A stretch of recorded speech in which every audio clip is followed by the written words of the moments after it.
தற்போதைய அண்மை செய்தியை பார்த்துக் கொண்டிருக்கிறோம். சென்னையில் வெப்பம் மேலும் அதிகரித்து 106 டிகிரி ஃபாரன்ஹீட் வரை பதிவாகும் எனவும் தென்மேற்கு பருவமழை இன்னும் 4 நாட்களில் தொடங்கும் என்றும் வானிலை ஆய்வு மையம் அறிவித்திருக்கிறது. அண்மை செய்தியாக பார்த்துக் கொண்டிருக்கிறோம். சென்னையில் கடந்த சில நாட்களாக 2 முதல் 3 டிகிரி இயல்பை விட வெப்பம் அதிகரிக்கும் என்று அறிவிக்கப்பட்டிருந்த நிலையில் 106 டிகிரி ஃபாரன்ஹீட் வரை வெப்பம் பதிவாகும் என்று வானிலை ஆய்வு மையம் அறிவித்திருக்கிறது. அண்மை செய்தியாக பார்த்துக் கொண்டிருக்கிறோம்.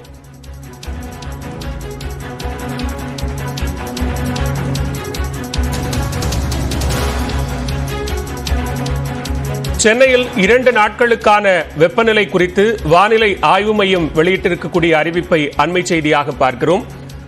சென்னையில் 106 டிகிரி வரை ஃபாரன்ஹீட் வரை வெப்பம் பதிவாகும் என்று தெரிவிக்கப்பட்டிருக்கிறது. அதே நேரத்தில் கேரளாவில் தென்மேற்கு பருவமழை இன்னும் 4 நாட்களில் தொடங்கும் என்றும் வானிலை ஆய்வு மையம் கணித்திருக்கிறது.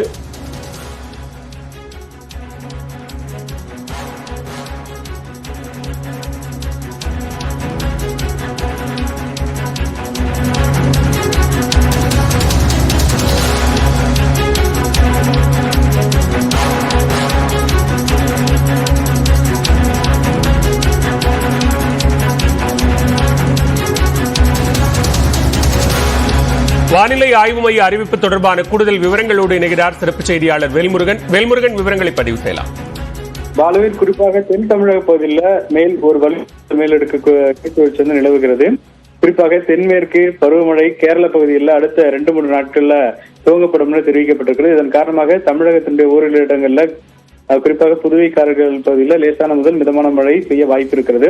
தொடர்ச்சியாக வருகின்ற 30ஆம் தேதி வரை தொடர்ந்து பல்வேறு மாவட்டங்களில் ஒரு சில இடங்களில் மழை பெய்ய வாய்ப்பு இருப்பதாக தெரிவிக்கப்பட்டிருக்கிறது.